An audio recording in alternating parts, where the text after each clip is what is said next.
Vous êtes sur France 24 et vous avez raison. Bienvenue dans votre journal de l'Afrique. À la une ce soir, les manifestations se poursuivent à Tananarive. Le pays secoué par un vaste mouvement de contestation, le plus important depuis des années, mené par les jeunes de la génération Z. Malgré la dissolution du gouvernement malgache, la colère continue face à la pauvreté et la corruption et les pénuries. On entendra le président, on ira sur place pour comprendre les raisons de cette colère.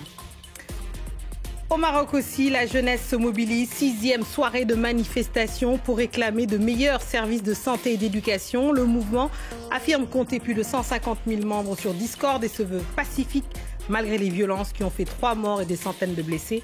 Nous irons sur place dans cette édition. Et notre invité est un danseur, chanteur, animateur dont l'identité musicale est un mélange savoureux de rythmes afro-caribéens et urbains avec une énergie scénique propre. Jesse Matador est notre invité et il nous parlera de son grand concert événement à l'Arena de Paris en février 2026 pour fêter déjà ses 20 ans de carrière. On ouvre ce journal par la situation politique à Madagascar. Vous le savez, Tananarive, la capitale, est secouée par le mouvement le plus important de contestation mené par des jeunes inspirés par la Gen Z. Et malgré la dissolution du gouvernement malgache, la colère ne faiblit pas. Selon l'ONU, il y aurait eu 22 morts et plus d'une centaine de blessés. Des chiffres contestés par le pouvoir. Le président Andry Rajoelina se dit prêt au dialogue, mais refuse de céder aux appels à la démission. L'ironie de l'histoire, c'est que lui-même avait pris le pouvoir en 2009 à la faveur d'un coup d'État après des manifestations de masse. Et pour en savoir plus, on retrouve notre correspondante à Tananarive, Gaëlle Borgia.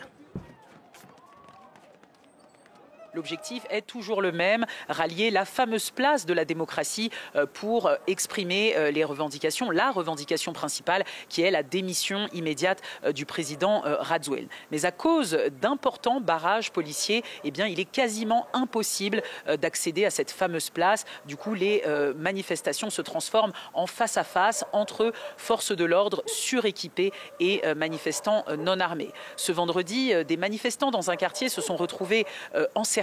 Ils n'ont pas eu d'autre choix que d'entrer dans une maternité, mais cela ne les a pas protégés. Les forces de l'ordre sont entrées également et ont tiré des balles en caoutchouc causant des blessés. Le fait marquant de ce vendredi, eh bien, ça a été le discours du président Rajoelina, un discours d'une vingtaine de minutes où il a dénoncé une tentative de coup d'État orchestrée par une cyberattaque. Il a prévenu les jeunes de la Gen Z en leur expliquant que les messages qu'ils reçoivent sur les réseaux sociaux eh bien, viennent de robots visant à exciter les esprits, à attiser la haine dans le but de fomenter un coup d'État et de déstabiliser Madagascar pour piller ses richesses. Le discours de Rajoelina contraste avec celui qu'il a tenu durant l'Assemblée générale des Nations Unies où il vantait les réalisations du gouvernement. Cette fois-ci, le ton a changé. Il a admis les manquements, il a admis l'existence de la corruption à Madagascar, des emprisonnements injustes, mais il a promis de rectifier le tir. Beaucoup de promesses donc, mais aussi des menaces. Il a averti que si un coup d'État survenait, eh bien les financements de la Banque mondiale pour certains projets seraient suspendus et tout le monde en pâtirait. Autre pays aux prises à des manifestations menées aussi par la génération dite Gen Z, c'est le Maroc. Là-bas, le collectif Gen Z 212 appelle à la démission du gouvernement après 6 soirées de mobilisation pour de meilleurs services de santé et d'éducation, nées après le décès de 8 femmes enceintes à l'hôpital d'Agadir. Le mouvement affirme compter plus de 150 000 membres sur Discord et se veut pacifique malgré les violences qui ont fait 3 morts et des centaines de blessés. Les précisions de notre correspondant François Hume, Percatadi. Gen Z 212 appelle de nouveau à des rassemblements dans tout le pays ce soir. À l'origine, on le rappelle, il s'agit d'un groupe de discussion sur le réseau social Discord. Ce groupe a grandi depuis sa création le 18 septembre dernier. Il compte désormais 180 000 membres. Il se dit apolitique, sans leader, proche d'aucun parti ou syndicat. Et depuis le début du mouvement, il lance des appels à la manifestation pour la défense des services publics et plus particulièrement les services de santé santé et d'éducation. Cette semaine, la situation sociale et politique s'est tendue avec la mort de 3 manifestants dans le sud du pays et plus de 400 arrestations.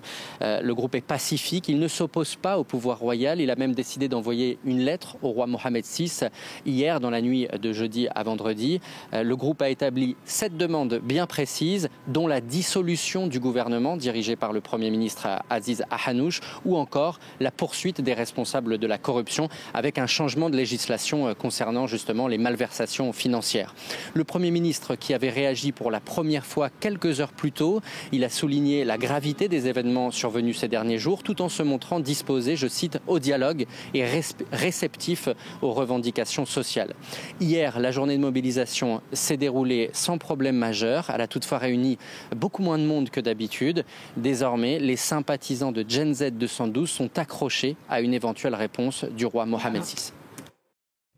Et on passe à la culture dans ce JTA.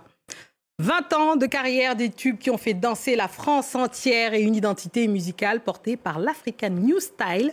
Chanteur, danseur, animateur, Jesse Matador, de son vrai nom Jesse Kimbanji, a marqué la scène musicale française par ses rythmes afro-caribéens urbains, son énergie scénique et son sens de la fête.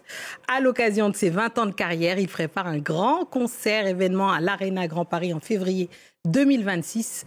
Et nous allons avec lui faire un retour justement. Jesse, bienvenue dans votre JTA sur France 24. Merci beaucoup. Alors Jesse, vous êtes né à Paris d'origine congolaise. Le lien avec le Congo est toujours resté. Vous parlez lingala. Racontez-nous la place qu'occupe le Congo pour vous.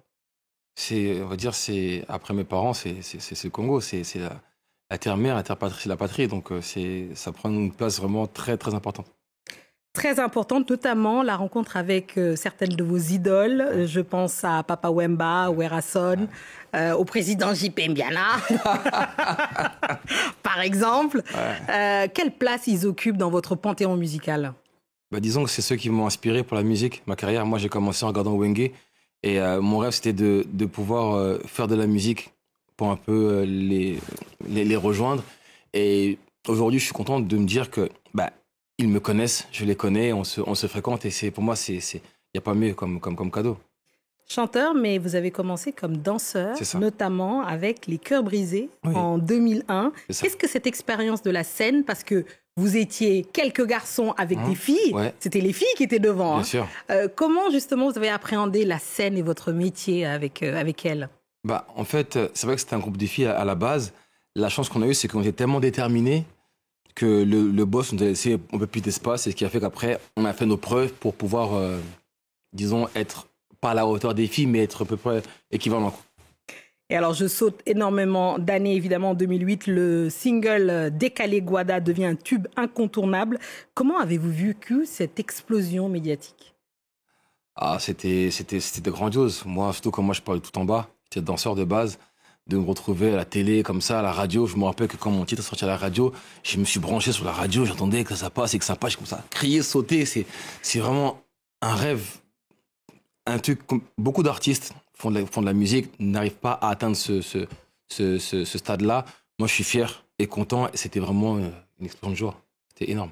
Et de là à l'Eurovision, il n'y a qu'un pas, j'ai envie de dire. Vous représentez la France. Alors, qu'est-ce que ça a dû être pour vous ?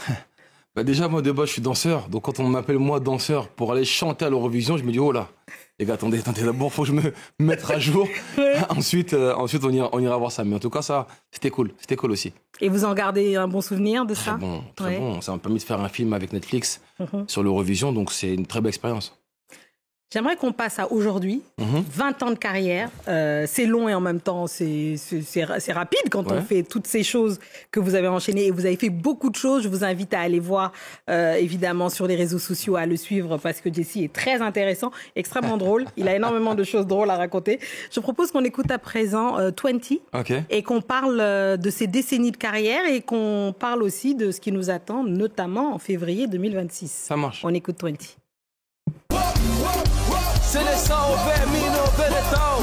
Hey, trop de blabla. 20 secondes pour te dire que mon taf c'est de faire de la musique et faire kiffer ne parle pas. Que chose que tu ne sais pas, ou tu vois pas trop. Le blabla, et tu blabla.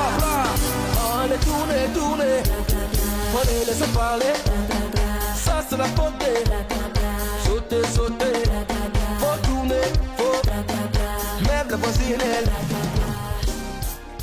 Le sens du rythme de Jessie Matador, toujours là, 2 décennies de carrière. On parle un peu de ce tube-là, enfin de ce futur tube, c'est tout le mal que je vous souhaite, de 20. En fait, 20, c'est un medley que j'ai fait, qui représente les 20 années de carrière. Et j'ai pris un peu certains titres phares, des titres qui me parlent beaucoup, comme celui-là, blablabla. C'est un son que j'aime beaucoup. Et voilà, j'en ai fait un petit medley que j'ai mis sur le réseau, sur YouTube et sur... Et ça fait une bande-annonce pour ce qu'on va voir, justement, au concert. Ouais. Au concert. Exactement. Et alors, qu'est-ce qu'on aura au concert? Est-ce qu'il y aura, par exemple, des gens de la Seleção, votre groupe que vous avez fait? Est-ce qu'il y aura des guests? À quoi on peut s'attendre? Bon, déjà, il y aura toute la Seleção Family. Il y aura les jumeaux, Tsunami, Chakalewa, la Seleção, les Mata Girls, la Cinésia. J'ai invité aussi Logo BGT, j'ai invité aussi les Probos, Ange d'Afrique, Banassé 4. Il y aura du monde. Il y aura du monde, ouais. Il y aura du monde. Ouais. Et quel va être... Qu'est-ce que vous souhaitez? C'est quoi dans votre rêve le plus fou, l'ambiance que vous attendez là pour ce concert? Honnêtement, c'est même pas un rêve. Je sais que l'ambiance sera au top parce que le spectacle va être beau. J'ai des super invités. Le public aussi est vraiment très, très, très chaleureux, donc ça va le faire. Mais ce que je peux dire, c'est que faut être là. C'est un événement c'est pas tous les jours que ça va se produire. Il faudra vraiment être là et on sera au summum, au pic de la nostalgie. Ouh là là, au pic de la nostalgie, on y sera, n'oubliez pas, c'est le 7 février. C'est ça. C'est un samedi. Un samedi 2026. Notez ça sur vos calendriers, évidemment. Les places sont disponibles partout où vous achetez habituellement vos places. Merci. Jessie Matador d'être venue dans le Journal de l'Afrique. Merci à tous ceux qui nous ont suivis partout dans le monde et ce soir en particulier, forcément, de Kinshasa à Vanves, Saint-Denis, je ne sais pas, partout, et Bissau. Restez avec nous car l'actualité continue sur France 24.